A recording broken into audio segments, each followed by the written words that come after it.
Listen, I want you to picture something. A Thursday afternoon in May of 2026. A home office in a townhouse in Nashville, Tennessee. Her name is Linda. She is 60 years old. She spent 27 years as a regional operations director for a logistics company. She left the company in March after a buyout offer that included a severance package and accelerated vesting on her retirement plan. She is technically retired, though she describes herself as in transition because she is fielding consulting offers and has not ruled out a part-time return to the workforce. Linda had a 401k with $640,000 in it at her former employer. In late March, she initiated a rollover.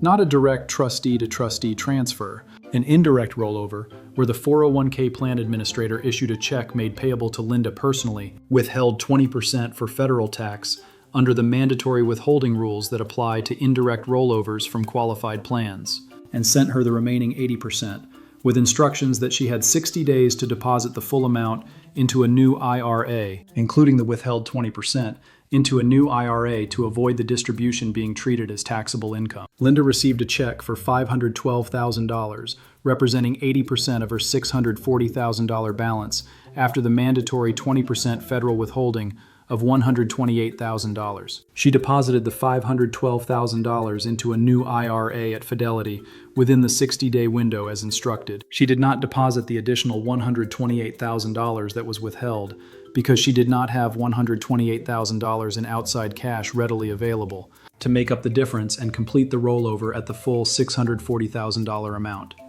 She assumed the $128,000 withholding would simply be credited against her tax liability when she filed her 2026 return, similar to how payroll withholding works. She is partially correct. The $128,000 withheld will be credited against her tax liability when she files. But because she did not deposit that $128,000 into the new IRA within the 60-day window, the IRS treats the $128,000 as a taxable distribution from the 401k, separate and apart from the $512,000 that was successfully rolled over. Linda has created a $128,000 taxable event in 2026 by not understanding the mechanics of indirect rollover withholding. Linda is sitting in her home office on a Thursday afternoon in May because her CPA called her after reviewing her first quarter financial summary and asked a direct question. He asked whether the 401k rollover she mentioned was a direct or indirect rollover. Linda said indirect because the plan sent her a check. The CPA explained what that meant. The $128,000 that was withheld and not subsequently deposited into the IRA is a taxable distribution. It will be reported on a Form 1099-R as a taxable distribution from the qualified plan. Linda's 2026 taxable income increases by $128,000. At her combined federal and Tennessee marginal rate, Tennessee having no state income tax, the federal tax on $128,000 at her 24% bracket is approximately $30,720. And because Linda is 60 years old, under the age 59 and a half threshold does not apply since she is over it. So the 10% early withdrawal penalty under Internal Revenue Code Section 72T does not apply because she is past 59 and a half. That is a relief. But the $30,720 in unexpected federal tax on a rollover Linda thought was fully completed and tax-free is a real and substantial cost that she did not anticipate and that her financial planner never had the opportunity to flag before the 60-day window closed. That is the rollover trap. Not a theoretical risk, a mechanical feature of the indirect rollover process under Internal Revenue Code Section 402C that catches a meaningful percentage of every retiree who executes a 401k to IRA rollover without using the direct trustee-to-trustee transfer method. And here is the part that makes this video urgent rather than merely informative. If you have rolled over a 401k in the last 60 days using an indirect rollover, meaning the plan sent you a check rather than transferring the funds directly, the 60-day clock is running right now. If you are inside that window and have not deposited the full pre-withholding amount, there is still time to act. If the window has closed, there are limited but real remedies available under specific IRS relief provisions that we are going to cover today. Smash the like button right now. The mechanical distinction between a direct rollover and an indirect rollover is the single most consequential process detail in the entire retirement account transition landscape, and it is the detail that even some financial advisors explain incompletely or not at all. Every like on this video puts this analysis in front of one more person who is sitting inside the 60-day window right now. Hit it, subscribe, flip the bell. The Suits and Legal want me to say this is not financial advice. Fine, this is not financial advice. This is a forensic examination of Internal Revenue Code Section 402C, the mandatory 20% withholding rule under Section 3405C, and the 60-day rollover completion requirement. Consult a CPA and a fee-only fiduciary immediately if you have an active 60-day rollover window or have recently missed one. What I can do is show you the mechanics and the math. Let me start with the statutory architecture, because the distinction is not a minor procedural detail. It is the entire mechanism that determines whether mandatory withholding applies and whether a 60-day deadline exists at all. A direct rollover, also called a trustee-to-trustee transfer, occurs when the 401k plan administrator transfers the funds directly to the new IRA custodian. What I can do is show you the mechanics and the math. Let me start with the statutory architecture, because the distinction between direct and indirect rollovers is not a minor procedural detail, without ever issuing a check to the account holder. Under Internal Revenue Code Section 401A.31, qualified plans must offer the option of a direct rollover, and direct rollovers are not subject to the mandatory 20% withholding requirement because the funds never pass through the account holder's hands. The entire $640,000 in Linda's example would have transferred directly from the 401k custodian to the new IRA custodian with zero withholding and zero 60-day deadline risk, because there would be no distribution to Linda personally that could trigger either the withholding rule or the completion deadline. An indirect rollover occurs when the plan issues a distribution check payable to the account holder. Under Internal Revenue Code Section 3405C, any eligible rollover distribution from a qualified plan that is paid directly to the participant rather than transferred via direct rollover is subject to mandatory federal income tax withholding of 20%, regardless of whether the participant intends to roll the funds into an IRA. This withholding is mandatory. The plan administrator has no discretion to waive it, and the participant cannot elect out of it for an indirect distribution. The purpose is to ensure tax collection in case the participant does not complete the rollover, treating the indirect distribution similarly to how the IRS treats other distributions, where the default assumption is that tax will be owed unless the taxpayer affirmatively completes specific steps to defer it. Under Internal Revenue Code Section 402C.3, the participant has 60 days from the date of receipt of the distribution to complete the rollover by depositing the funds into an eligible retirement plan, typically a new IRA. Critically, to avoid any taxable income from the transaction, the participant must deposit the full amount, including the 20% that was withheld, not just the 80% received. This means the participant must use other funds, savings, a taxable brokerage account, or any other source of cash to make up the 20% shortfall and deposit the full original amount into the new IRA within the 60-day window. If the participant only deposits the amount actually received, as Linda did, the withheld portion becomes a taxable distribution.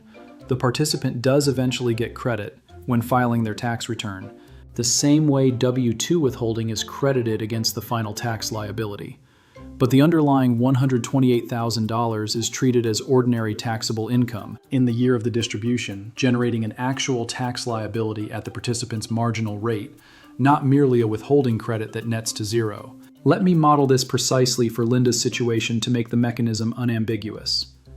Linda's 401k balance, $640,000. Indirect distribution issued, $640,000. Mandatory 20% federal withholding, $128,000. Net check received by Linda, $512,000. Amount Linda deposited, within 60 days, $512,000. Amount required to be deposited to avoid taxation on the full distribution, $640,000. Shortfall, $128,000. Tax consequence. The $128,000 shortfall is treated as a taxable distribution from the 401k in 2026. It is reported as ordinary income. Linda's marginal federal tax rate on this additional income, given her total 2026 income including severance and the taxable portion, is 24%. Federal tax on the $128,000, approximately $30,720. The $128,000 in withholding is credited against her total 2026 tax liability. So in net cash flow terms, Linda is not paying $30,720 in addition to the $128,000 already withheld. The $128,000 withholding functions as a prepayment, and because her marginal rate is 24%, not 100%, she may actually receive some of the withholding back as a refund or have it absorbed, depending on her total return picture. But the $128,000 is now permanently outside the tax-advantaged retirement account structure. It is not in the IRA. It cannot be put back into the IRA, except through Linda's annual contribution limit, which for someone over 50 in 2026 is $8,000 for a traditional or Roth IRA, meaning it would take Linda 16 years of maximum contributions to replace the $128,000 inside a tax-advantaged account, assuming she has earned income, which as a retiree she generally would not unless she returns to consulting work. The permanent removal of $128,000 from tax-deferred or tax-free growth, compounding at 7% annually over a 20-year retirement horizon, represents an opportunity cost of approximately $495,000 in foregone tax-advantaged growth. That is the real cost of the rollover trap, not just the immediate tax bill, the permanent removal of a six-figure sum, with no realistic path to full restoration. Compare this to what would have happened with a direct rollover of the identical $640,000 balance, zero withholding, zero distribution check issued to Linda personally, zero 60-day clock, zero risk of any shortfall, regardless of whether Linda had outside liquidity available. The entire $640,000 would have moved without generating a single dollar of taxable income and without any deadline pressure whatsoever. The single administrative choice between requesting a direct transfer versus accepting an indirect distribution check is the entire difference between a completely seamless, tax-free transition and a $128,000 mistake with a $495,000 long-term opportunity cost. Tell me in the comments right now. Tell me whether you have executed a 401k or pension plan rollover in the last 60 days. Tell me whether the plan transferred the funds directly to your new custodian or sent you a check. Tell me the approximate balance involved. Tell me your state. Drop the numbers in the comments immediately. I read every single one, and if you are inside the 60-day window right now, time matters more than almost anything else in this video. Now let me walk through the specific actions available depending on where you are in the timeline. Action 1. If you are still within the 60-day window and you received an indirect distribution with 20% withheld, you can still complete a full rollover and avoid the taxable distribution entirely. But you must deposit the full original distribution amount, including the withheld 20%, using funds from another source. If Linda is still within her 60-day window when she has this conversation with her CPA, the fix is straightforward in mechanics, though it requires liquidity. She needs to find $128,000 from savings, a taxable brokerage account, or another source and deposit that amount into the IRA before the 60-day deadline, in addition to the $512,000 already deposited. When she files her 2026 tax return, the $128,000 in federal withholding will be refunded to her because the full $640,000 will have been properly rolled over and no portion will be treated as a taxable distribution. The mechanics work like this. She deposits $128,000 of outside funds into the IRA, and then waits for her 2026 tax refund to recover the $128,000 that was withheld and sent to the IRS, since that withholding no longer corresponds to any taxable income once the full rollover is completed. This requires Linda to have $128,000 in liquid, available funds that she can deploy temporarily, understanding that the equivalent amount will come back to her as a tax refund in the following spring when she files. For someone who does not have $128,000 in readily available outside liquidity, this fix is not accessible, which is precisely the structural problem with indirect rollovers. They require either perfect timing or substantial outside liquidity to execute correctly. Action 2.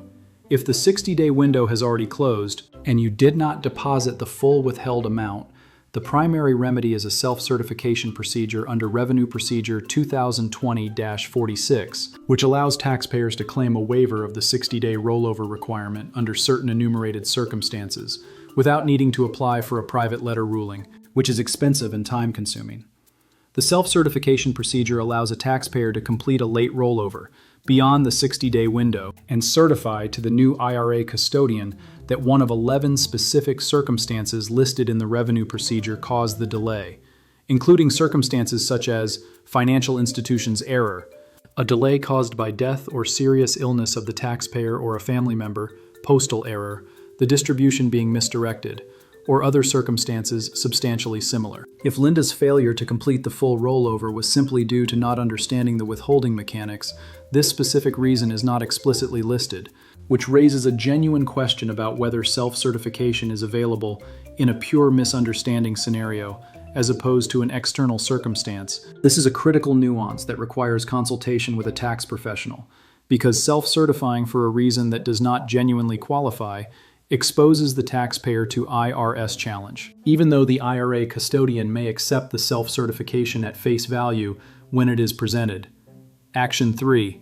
If self-certification is not available, the formal remedy is a private letter ruling request to the IRS under Internal Revenue Code Section 402(c)(3)(b), requesting a waiver of the 60-day requirement, based on circumstances that demonstrate the failure was not due to the taxpayer's lack of reasonable diligence. Private letter ruling requests involve a substantial IRS user fee, which for this category of request is several $1,000s, and the process typically takes several months to over a year for a determination. The private letter ruling route is generally reserved for situations involving larger account balances, where the tax cost of the missed rollover justifies the time and expense. Action 4, and this is the action that prevents the rollover trap from ever occurring in the first place.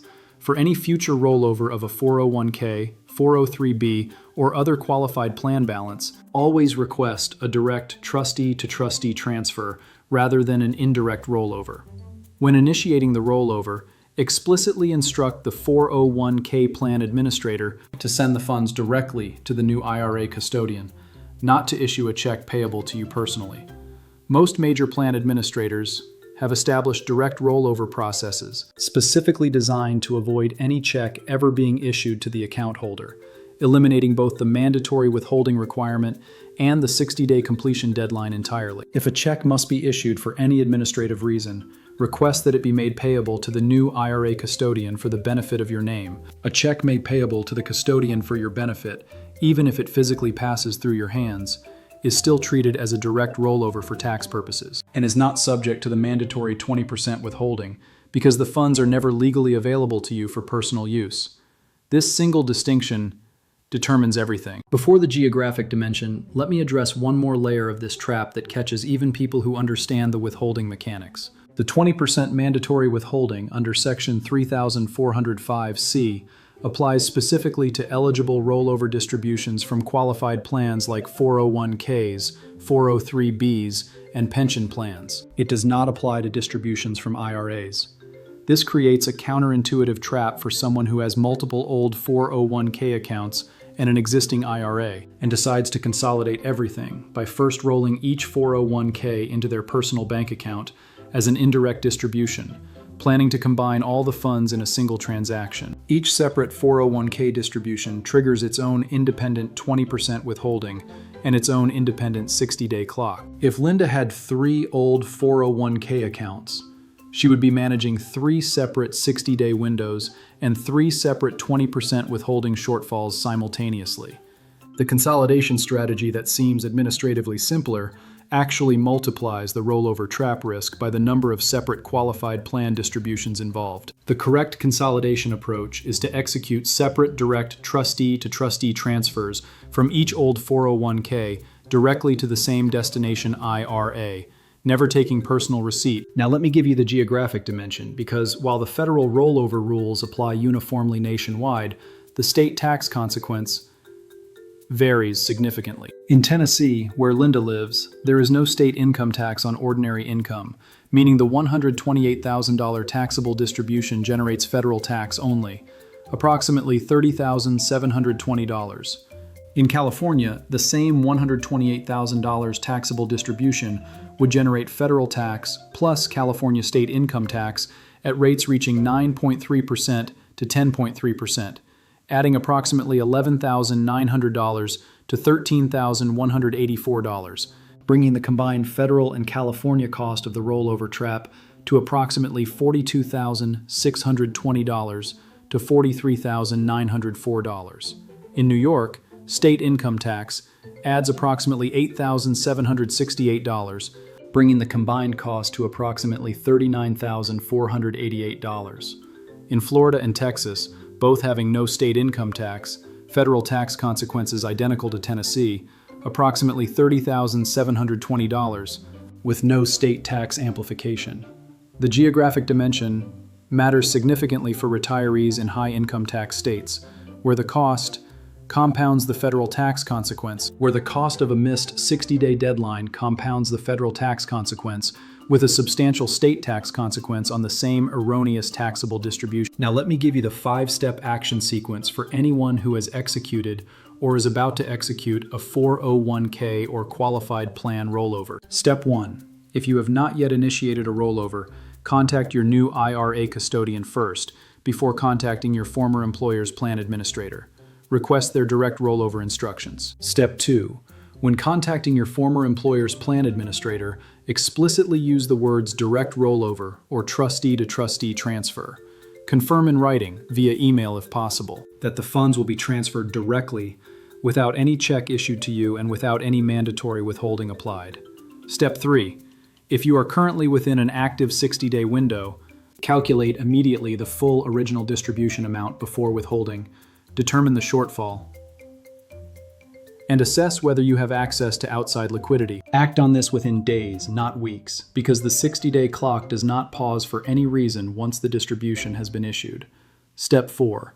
If your 60-day window has already closed, consult immediately with a CPA or tax attorney to assess whether your specific circumstances qualify for self-certification under Revenue Procedure 2020-46, and gather any documentation that supports the qualifying circumstance, such as records of financial institution errors, medical documentation, or evidence of postal misdirection.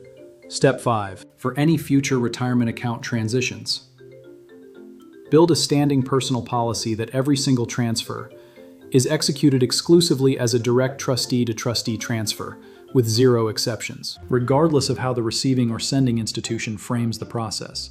Save this video to your private library right now. Hit the save icon. Save this video to your private library right now. Hit the save icon in the entire retirement transition landscape.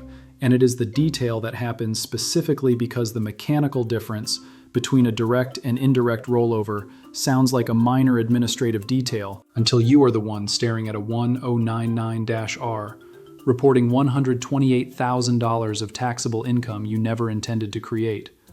Linda's situation is recoverable if she acts within her remaining window. For many people watching this, the 60-day clock from a recent rollover is running right now, today, while you watch this video, and every day that passes without action narrows the window for the cleanest possible fix. Subscribe if you have not. Flip the bell. Comment with your rollover date, whether it was direct or indirect, and your state. Tell me if you are still within the 60-day window. We will help you assess the timeline and the available remedies together in the comments. I read every single one. The IRS clock does not send reminders. It does not pause for confusion about withholding mechanics. It does not care whether you understood the distinction when you initiated the transfer. The clock started the moment the distribution check was issued, and it is running right now for anyone in this exact situation. Check your rollover. Confirm whether it was direct or indirect. If indirect, confirm whether you deposited the full original amount including withholding. If you did not, the window to fix this without IRS intervention may still be open, but only for a matter of days. I will see you in the next one. Stay strategic. Stay vigilant. The rollover trap was built into the mechanics of indirect distribution specifically to ensure tax collection.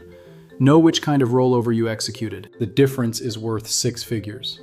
I will see you in the next one. Stay strategic. Stay vigilant.